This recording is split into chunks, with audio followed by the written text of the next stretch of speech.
첫 시간 주님께 안녕하세요. 대강교회 오훈 목사입니다. 12월 2일 토요일입니다. 하나님 우리에게 주신 말씀은 요한계시록 12장 7절에서 17절 말씀입니다. 하늘에 전쟁이 있으니 미가엘과 그의 사자들이 용과 더불어 싸울세. 용과 그의 사자들도 싸우나 이기지 못하여 다시 하늘에서 그들이 있을 곳을 얻지 못한지라. 큰 용이 내쫓기니 예뱀 곧 마귀라고도 하고 사탄이라고도 하며 온 천하를 꿰는 자라. 그가 땅으로 내쫓기니 그의 사자들도 그와 함께 내쫓기니라. 내가 또 들으니 하늘에 큰 음성이 있어 이르되 이제 우리 하나님의 구원과 능력과 나라와 또 그의 그리스도의 권세가 나타났으니 우리 형제들을 참소하던 자 곧 우리 하나님 앞에서 밤낮 참소하던 자가 쫓겨났고 또 우리 형제들이 어린 양의 피와 자기들이 증언하는 말씀으로써 그를 이겼으니 그들은 죽기까지 자기들의 생명을 아끼지 아니하였도다. 그러므로 하늘과 그 가운데 거하는 자들은 즐거워하라. 그러나 땅과 바다는 화 있을진저 이는 마귀가 자기의 때가 얼마 남지 않은 줄을 알므로 크게 분내어 너희에게 내려갔음이라 하더라. 용이 자기가 땅으로 내쫓긴 것을 보고 남자를 낳은 여자를 박해하는지라.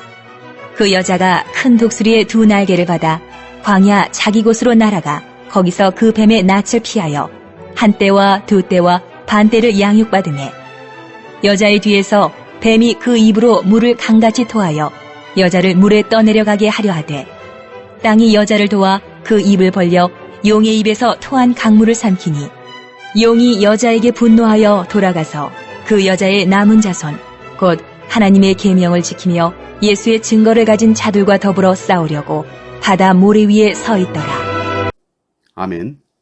구약의 백성들에게 광야의 시간, 하나님께서 가나안까지 보호해 주셨던 그 광야의 시간이 있었던 것처럼 신약의 백성들에게도 광야의 시간이 있습니다. 그 시간은 예수님께서 승천하신 이후부터 시작해서 재림하시기 전까지의 시간입니다.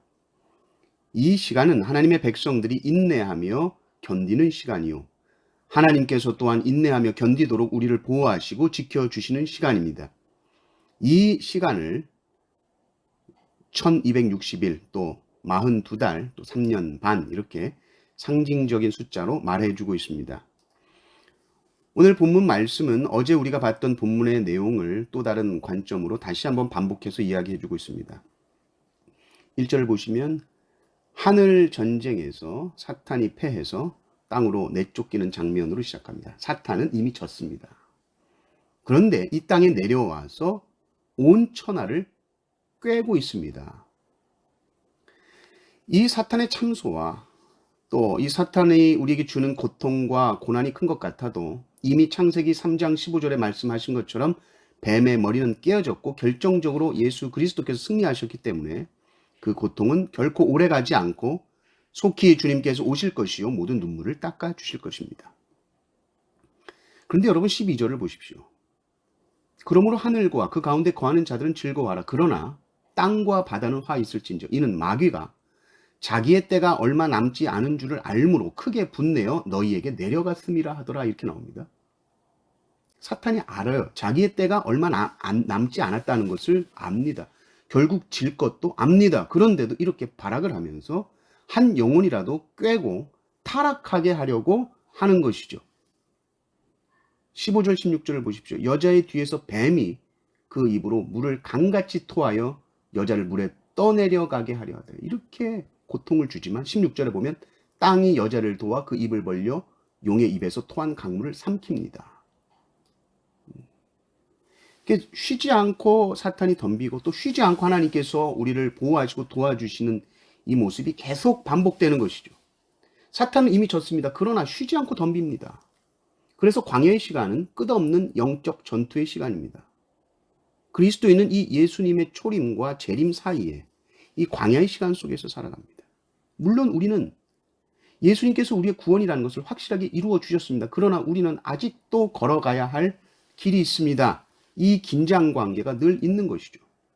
우리는 이미 승리했으니까 넋놓고 있어도 돼? 그렇지 않습니다. 구원은 따놓은 당상이야. 그러니 기도 좀 안 하고 신앙생활 대충 해도 구원받는다. 이렇게 생각해서는 절대로 안 됩니다. 왜냐하면 여러분 보십시오. 17절 한번 보십시오. 용이 여자에게 분노하여 돌아가서 그 여자의 남은 자손 곧 하나님의 계명을 지키며 예수의 증거를 가진 자들과 더불어 싸우려고 바다 모래 위에 서 있더라. 17절은 좀 볼 때마다 무섭습니다. 더불어 싸우려고 바다 모래 위에 서 있습니다. 근데 사탄을 결코 무시하면 안 되고요. 또 반대로 사탄이 저렇게 무서운데 우리는 못해 졌어. 이런 패배주의에 사로잡혀서도 안 됩니다. 이 두 가지 태도가 다 안 됩니다. 우리는 항상 승리를 믿고 싸우는 겁니다. 때로는 우리의 신앙이라는 것이 어설픈 어떤 예정론을 가지고 주님이 예정하셨으니까 우리 다 구원받겠지.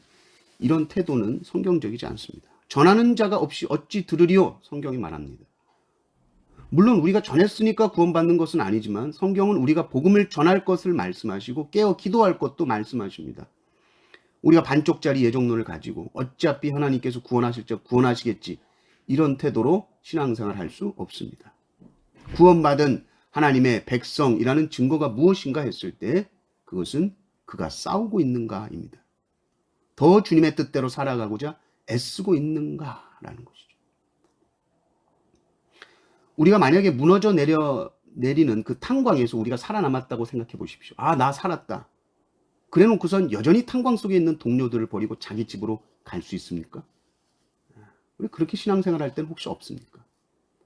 우리가 구원을 확신한다라는 성도는 더 치열하게 말씀 보고 기도하고 전도하죠. 그래야 삽니다. 예수님께서 오심으로써 우리에게 이루신 그 구원을 우리는 이미 받았습니다.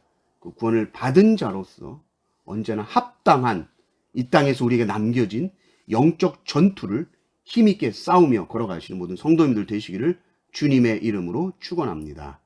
아멘.